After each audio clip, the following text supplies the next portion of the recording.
Bonjour! Vous aimeriez apprendre à tricoter, mais vous ne savez pas par où commencer. Je me présente, je m'appelle Céline, je suis professeure de tricot depuis plus d'une vingtaine d'années, fondatrice de la Maison Tricotée, une boutique de laine à Montréal au Québec qui existe depuis plus de 13 ans. Je suis designer, auteur de 2 livres et aussi j'ai fondé 3 chaînes YouTube sur le tricot.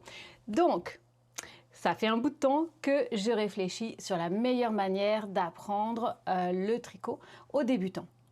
Souvent, on imagine que apprendre à tricoter, on va faire une écharpe. Ah, c'est vraiment une idée préconçue, on va faire 1,50 m de point mousse pour apprendre à tricoter.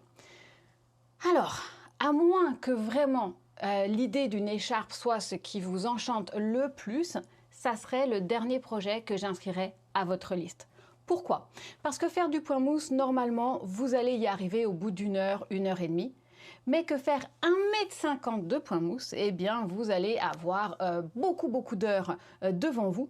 Il risque d'y avoir pas mal d'erreurs, c'est normal, c'est le chemin du débutant.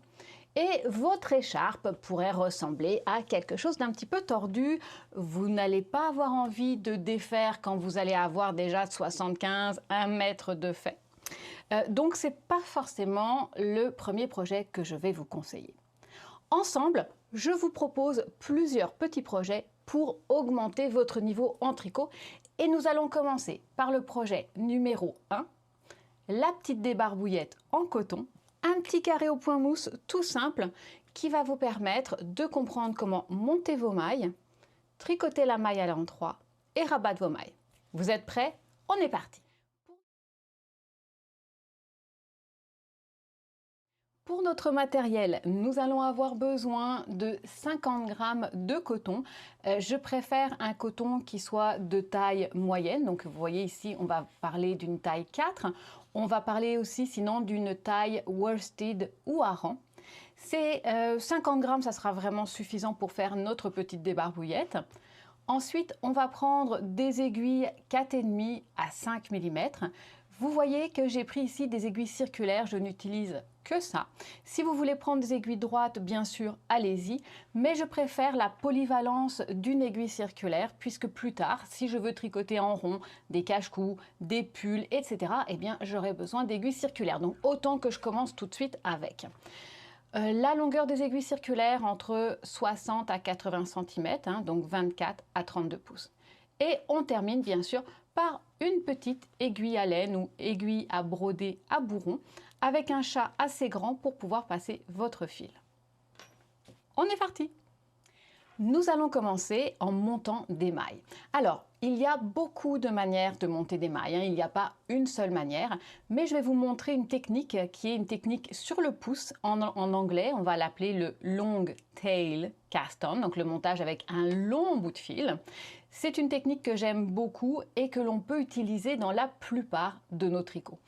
La règle avec le long tail cast on, quand on commence, c'est qu'il va falloir réserver 3 fois la longueur de notre projet. Donc si votre débarbouillette fait cette taille-là, eh bien vous allez reporter 3 fois cette longueur-là dans votre pelote.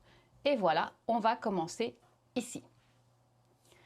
Après ça, eh bien on va être comme les crabes, on va préparer une petite pince. Donc vous allez prendre votre fil, vous l'avez simplement replié. On va refermer notre main gauche et laisser juste une petite boucle. C'est petit, c'est pas une oreille de lapin. Regardez la circonférence de votre aiguille, la petite boucle, ça suffit. Donc je suis ici, j'insère mon aiguille dans la petite boucle. Et là, très important, l'index de ma main droite, je vais sécuriser ma petite boucle, histoire que, oups, ça glisse pas.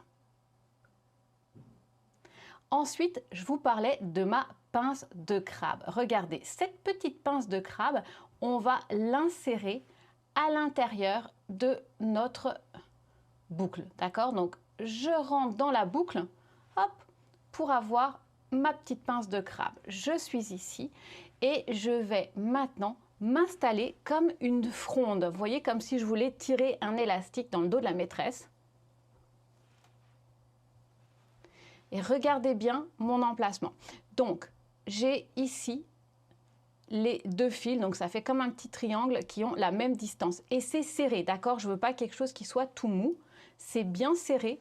Pourquoi c'est serré? Parce que regardez, les 2 derniers doigts de ma main gauche tiennent ces 2 fils. Voilà, donc c'est serré et la position de mon pouce et de mon index forme comme un petit fusil, voyez? Ou comme un L, quelque chose d'un petit peu plus pacifique, voyez, on voit comme un petit L. Maintenant, maintenant je vais tricoter avec simplement ma main gauche et mon aiguille dans ma main droite. Regardez bien. Je suis ici, j'amène mon aiguille vers la pulpe de mon pouce et ça fait que mon pouce a comme un collier. Je rentre à l'intérieur, je rentre dans cette boucle-là. Je pivote ma main, c'est pas mon aiguille, c'est ma main qui pivote. Et regardez, ça fait que mon aiguille peut passer par-dessus le fil de l'index. Hop, puis par-dessous. Et maintenant, j'ai juste à repivoter pour que mon aiguille passe entre les 2 fils de ma boucle sur le pouce. Mon pouce se referme et je peux m'en aller. Et regardez, je ne lâche rien. Mon pouce qui est ici se remet à l'intérieur de ma boucle et il étire. Et je suis prêt à recommencer. La première fois, j'ai 2 petites boucles et c'est normal, j'ai mes 2 premières mailles. On recommence et regardez, c'est important. L'index de ma main droite est toujours sur les mailles que je viens de faire pour pas qu'elles glissent en dehors de mon aiguille. Alors, on recommence. Je vais à la base de mon pouce, ça fait un petit collier, ça fait une boucle. Je vais rentrer dans cette boucle et maintenant, c'est ma main qui pivote. Donc, ma main pivote vers moi. Je passe mon aiguille sous le fil de l'index. Puis ma main repivote vers l'extérieur de manière à ce que mon aiguille passe entre les 2 brins de la boucle du pouce. Là-dessus, mon pouce s'en va et je remets mon pouce entre les 2 brins et regardez, j'écarte doucement. Alors, je ne veux pas étrangler ma maille, je ne serre pas parce que si je serre, eh bien j'aurai du mal à tricoter mon premier rang. Donc ça doit rester souple. On recommence. Donc, base du pouce, j'ai une petite boucle autour de mon pouce. Je rentre à l'intérieur par-dessous. Donc, je rentre dessous, puis je pivote de manière à pouvoir passer par-dessus le fil de l'index. Puis, je repivote ma main vers l'extérieur de manière à ce que mon aiguille passe entre les 2 brins. Je lâche et j'étire. On recommence. Donc, base du pouce, je vais passer sous la boucle. Je pivote, je passe par-dessus. Puis, je passe à l'intérieur de la boucle. Je dégage mon pouce et j'étire. On recommence. Base du pouce dans la boucle. Je pivote par-dessus. Je place mon aiguille en dessous. Puis je repivote vers moi de manière à ce que mon aiguille passe entre les 2 brins. J'enlève mon pouce et doucement, je resserre. Vous voyez? Donc ça nous fait une série de petites mailles et nous allons en monter comme ça une trentaine. Donc évidemment, plus je monte de mailles, plus ma débarbouillette va être grande, moins je monte de mailles, plus elle va être petite. Je vous conseille de ne pas en monter trop pour pouvoir facilement défaire au besoin. On se retrouve une fois que c'est terminé. Et voilà, j'ai monté un total de 30 mailles. Vous pouvez voir que mes mailles continuent sur le fil et ce n'est pas un problème, d'accord? Je sais que souvent, les personnes qui n'ont jamais utilisé d'aiguille circulaire paniquent un peu en se disant « mais qu'est-ce qui se passe? Mes mailles vont embarquer sur le fil ». C'est pas grave, elles vont remonter au fur et à mesure que l'on va les tricoter. Quand j'ai fini de monter les mailles, vous allez pouvoir constater que dépendamment à quel point vous avez été généreux en réservant du fil, moi je suis toujours très généreuse, il m'en reste beaucoup, vous vous retrouvez avec un bout de fil plus ou moins long. Le laissez pas comme ça, le coupez surtout pas à ras, ça serait une catastrophe, vous allez défaire votre rang de montage. Nous allons par contre le sécuriser. Donc on peut bien sûr le couper un petit peu, vous pouvez le couper à une quinzaine de centimètres de votre tricot. Mais pour l'instant, je vais simplement en faire un petit nœud. Voilà. Alors, pourquoi est-ce que je fais ce petit nœud?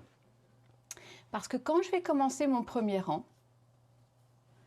si vous avez un long bout de fil sans au bout la balle de laine, eh bien vous pouvez embarquer celui-ci et vous retrouver ensuite à mi-parcours ou à la fin du rang en vous rendant compte qu'il n'y a pas de pelote au bout. Donc faites un petit nœud juste histoire de ne pas embarquer le mauvais fil. Allez, maintenant, c'est le moment de tricoter notre débarbouillette.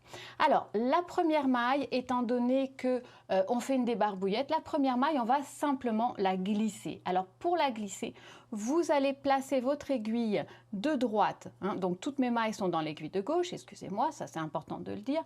Mon aiguille de droite, je vais simplement rentrer dans ma maille, voilà, et la glisser. Voilà, donc ça, c'est pas compliqué. Maintenant, comment je fais pour tricoter ces mailles à l'endroit? Regardez bien, les mailles, c'est une boucle, vous voyez, c'est une petite boucle qui est à cheval, elle a deux petites pattes, qui est à cheval sur mon aiguille de gauche. Ce que je vais faire, eh bien, je vais rentrer dans ma petite boucle, voilà.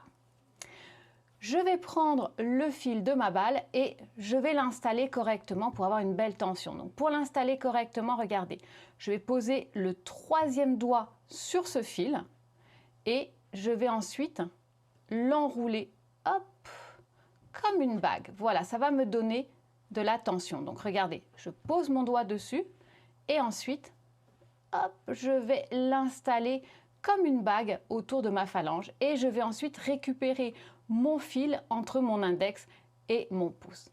Et regardez, c'est parti, j'enroule mon fil autour de l'aiguille droite, ça passe entre les aiguilles, puis je vais m'aider avec mon index et doucement, je vais guider mon aiguille droite. Je vais lui faire doucement, écoute, je te montre le chemin, regarde, tu vas passer et tu vas ressortir par là. En fait, une maille en droit, c'est un mouvement qui est très simple. Je vais rentrer dans ma boucle et je vais en ressortir. Donc regardez, je vais rentrer dans ma boucle et en ressortir. Rentrer, ressortir. Sauf qu'évidemment, là, il ne se passe rien. Donc en fait, je vais rentrer dans ma boucle, mais je vais rajouter un dernier mouvement qui va être entourer mon aiguille de droite, celle qui rentre, hein, je vais lui mettre une écharpe. Et maintenant, elle va ressortir. Parce que sinon, elle rentre, elle ressort, il ne se passe rien. Donc là, elle va rentrer. Je vais lui mettre sa petite écharpe. Donc, je vais passer le fil et je vais aller vers moi. Et là, maintenant, elle va ressortir et c'est mon index qui va l'aider. Regardez bien, mon index, il va doucement le prendre comme si elle la poussait dans le dos pour l'amener sous la maille. Donc, on rentre, on sort, on rentre, on sort, sauf que on rentre, on met l'écharpe à notre aiguille de droite et là, on va ressortir. Et la raison pour laquelle je place mon index ici, c'est pour éviter de perdre mon fil. Donc, je rentre et regardez la position de mes aiguilles. Elles sont comme un combat de sabre laser, elles sont vraiment croisées, il n'y a pas d'espace entre. Et on peut voir aussi que je suis assez près de mes pointes, je ne suis pas au bout, mais je suis assez près. J'accompagne et je ressors. Voilà, donc je pique, j'entoure, j'accompagne et là, regardez ce qui va se passer. Mon index, il l'aide à sortir. Mon aiguille de droite, elle pousse et mon index, il sort. Souvent, vous avez votre pouce qui panique un peu avec ce qui se passe. Il a peur que vos mailles s'en aillent. Alors, il tire vers vous. Ce qui va se passer, c'est que si votre pouce n'est pas coopératif, si votre pouce, il tire comme ça, ben, vous avez du mal à sortir votre maille. Donc, il ne faut pas que le pouce, il retienne. Le pouce, il pousse, d'accord? Donc, le pouce, il doit pousser. C'est l'index qui finit et l'index, c'est le bouchon. L'index, il est là, vous voyez, et il interdit aux autres mailles de sortir de l'aiguille de gauche. Donc il n'y a pas de raison pour que le pouce il s'agrippe comme ça et il les empêche, d'accord? Le pouce au contraire, il va les amener. Ça ressemble un petit peu, vous savez, à ces boîtes de bonbons, les pèses, où au fur et à mesure, eh bien les bonbons, ils remontent. C'est exactement la même chose. Donc je pique, j'entoure, et là, je vais faire ce petit mouvement. Vous voyez, c'est un mouvement comme un U, où mon aiguille de droite va passer sous l'aiguille de gauche. Mon aiguille de droite, regardez bien ce qu'elle fait ça.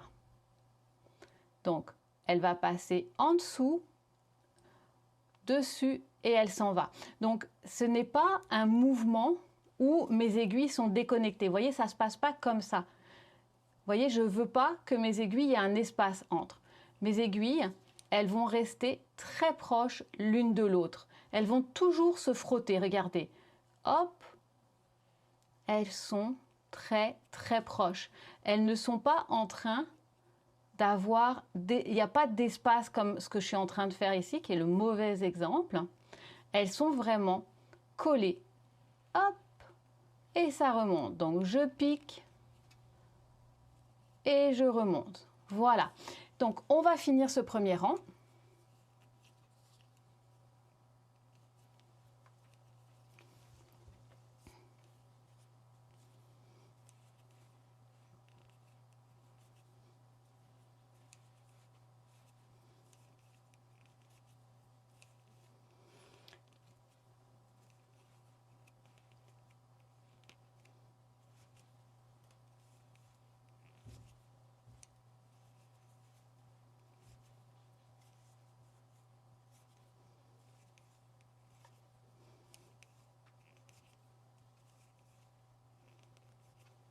Alors, j'arrive à la fin de mon rang et souvent, quand on arrive ici, vous avez tendance à perdre les dernières mailles. Pourquoi? Parce que vous avez vos doigts ici, l'index et le pouce, ne sont pas à leur place, c'est-à-dire qu'ils ne font pas les sentinelles. L'index n'est plus là pour barrer la porte d'entrée, le pouce ne fait rien. Donc attention, quand j'arrive aux dernières mailles, elles sont plus enclines à sortir. Donc c'est très important que mon index fasse son travail. On reste bien vigilant.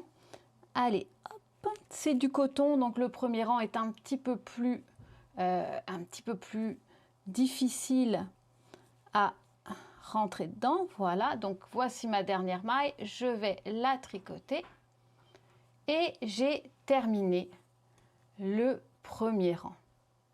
Donc on va regarder, j'ai fait des mailles à l'endroit et vous pouvez voir que sous mon aiguille, j'ai ce petit cœur, vous le voyez?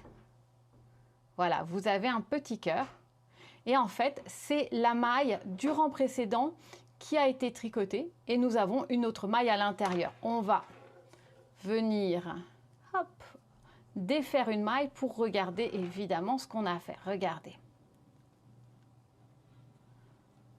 Donc ici, c'est la maille que vous avez montée. Et ici, c'est la nouvelle maille que nous allons tricoter. Donc ça ressemble un peu à une dame qui a une écharpe autour du cou. Vous voyez sa petite écharpe autour du cou, un petit col.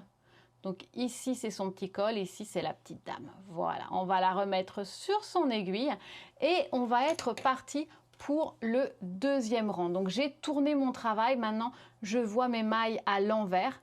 Donc les petites dames qui sont ici, vous voyez le dos. C'est comme si vous voyez le dos de leur chemise. Hein, quand on était ici, on a tricoté nos mailles à l'endroit. On voyait notre petite dame et puis vous pouvez imaginer, voilà, elle a un col en V. Donc ça, c'était nos mailles à l'endroit. Mais si je retourne, eh bien, je vois l'envers de la maille. Et c'est comme si je voyais la petite boule là. C'est comme si je voyais le col de la chemise. Donc, on recommence pour un nouveau rang de mailles à l'endroit. La première chose que je vais faire, oups, c'est je vais simplement glisser la première maille. Donc, j'ai mon fil derrière. Je vais glisser la première maille. Voilà. Et maintenant, c'est parti, on va tricoter à nouveau nos mailles à l'endroit. Donc, on va bien installer notre fil autour de notre troisième doigt, récupérer ensuite dans notre pince.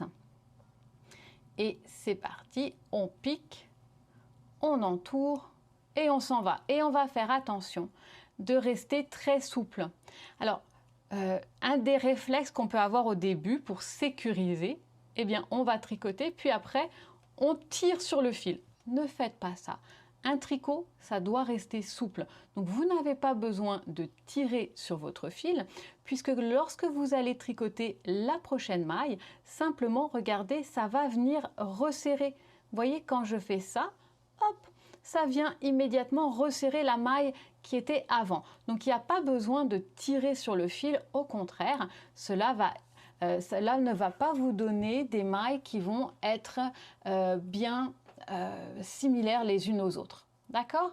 Donc on continue ainsi, on va tricoter toutes les mailles et ça va nous montrer le deuxième rang. C'est parti! Mon deuxième rang est terminé. Alors, on va regarder ce qu'on a fait juste pour bien comprendre, d'accord? Donc, le deuxième rang, c'est terminé. On peut voir que sous les mailles de mon aiguille, ici, eh bien, j'ai des mailles en droit. Donc, on se rappelle, les mailles qui sont sur mon aiguille ne sont pas encore tricotées, hein. Celles qui viennent d'être tricotées sont juste en dessous. Elles sont ici, c'est le petit cœur. Donc, j'ai fait un rang de mailles en droit. Je vois la face de ma petite dame et ici, les mailles en droit se comportent comme un petit col en V, comme un petit cœur. Donc, une maille en droit, ça ressemble à ça. Et de l'autre côté, au verso de mon tricot, la maille en droit, elle va se présenter à l'envers. Donc, je vais voir cette petite boule comme si je voyais maintenant ma dame, qui est ici, son visage. Je la voyais de dos avec le col de sa chemise. Donc, ici, je vois mes mailles à l'endroit et c'est normal, je viens de faire un rang tout à l'endroit. Et de l'autre côté, eh bien, je vois des mailles en vert. Donc, quand j'ai fait 2 rangs, ce que je peux voir, c'est une alternance de mailles en vert. Donc, je vois les petites boules ici et ensuite des petits V. On va continuer comme ça jusqu'à ce qu'on ait un carré. Mon carré au point mousse est terminé. Alors, je n'ai pas besoin d'une règle pour savoir que c'est carré. Je peux juste venir prendre l'un des coins et puis replier. Voilà. Et si ça arrive au même niveau que ma maille ici, eh bien, j'ai un carré. Donc, j'ai décidé que c'était terminé. Nous allons maintenant rabattre. Alors, pour rabattre les mailles, je vais commencer par tricoter 2 mailles à l'endroit. Et maintenant, on va jouer à saute-mouton. Donc, je vais venir chercher la première maille, bien tenir mon fil et regardez bien, on va faire passer cette maille-là par-dessus la suivante. Voilà. Et je viens de rabattre une maille. Donc, vous voyez, ça fait cette petite boucle qui est rabattue. Et on continue. Donc, je vais tricoter une deuxième maille. Il faut être 2 pour jouer à saute-mouton. Et maintenant, c'est celle-ci qui va être rabattue. Donc, on tient bien le fil pour pas que les 2 mailles partent par-dessus l'aiguille. Et c'est parti. Hop, regardez bien, on va passer par-dessus. Le fait de tenir mon fil empêche celle-là de passer par-dessus bord. Voilà, donc là, vous pouvez compter. Regardez, j'en ai une et j'en ai 2. Allez, on recommence. Je viens prendre celle qui est juste avant la première maille. Je la passe par-dessus mon aiguille. Et voilà, donc on peut les compter facilement. Vous voyez, j'en ai une de rabattue, 2 et 3. Donc à chaque fois, qu'est-ce qui se passe? Je dois tricoter de manière à avoir 2 mailles sur mon aiguille de droite. Puis je viens prendre la dernière maille, je tiens bien mon fil et regardez, je ne sais pas si on peut le voir, mais mon aiguille est un petit peu penchée vers le haut. Et maintenant, je vais faire passer la seconde maille par-dessus la première. Et mon fil est vraiment tendu. Voilà.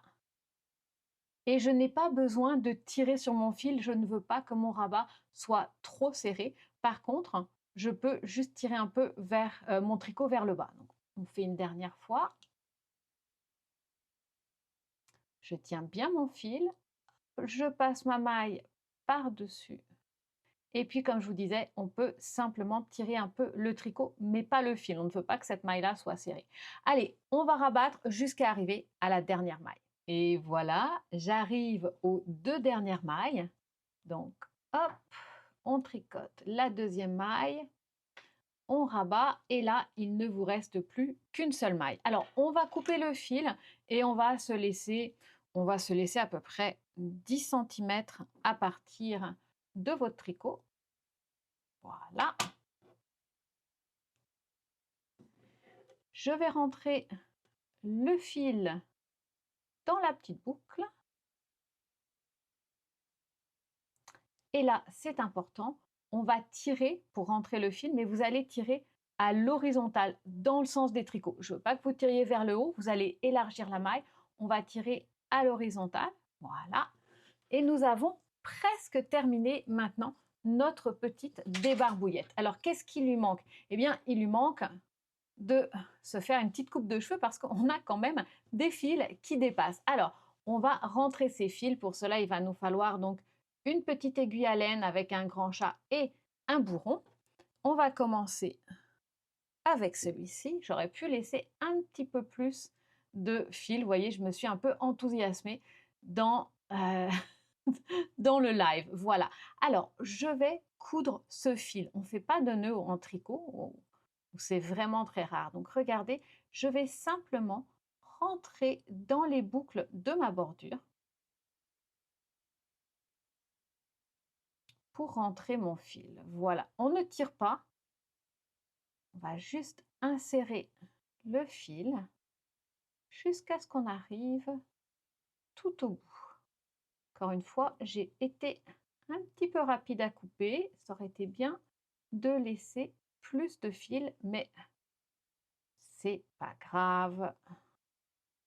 Ok, on termine. Voilà, hop, je le passe dans toutes les petites mailles. Je tire. Et voilà, on a rentré le premier fil. On va aller chercher maintenant le fil de montage. Alors, j'en avais vraiment beaucoup. Cette fois-ci, on va couper, puis on va être un petit peu plus, voilà, on va être un petit peu plus conservatrice. Donc, regardez, ici, c'était mon rang de montage. Il est un petit peu plus serré. Donc, je vais rentrer mon fil dans la bordure ici, plutôt que dans le rang de montage, juste pour, hop, pour faire un petit coin qui va être plus joli. Mais j'aurais pu le rentrer là si je le voulais. Et c'est parti, on va à nouveau passer notre fil dans les mailles de la bordure. Donc on va le coudre. Voilà, pas besoin de nœud. C'est absolument pas nécessaire.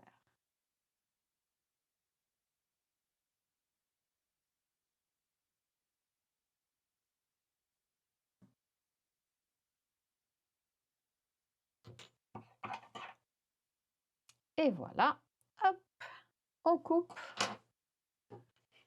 Et cette fois-ci, notre petite débarbouillette en coton est terminée.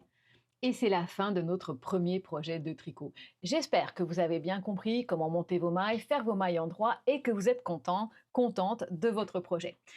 Restez avec moi et abonnez-vous pour plus de petits projets et continuez à vous améliorer en tricot. À bientôt.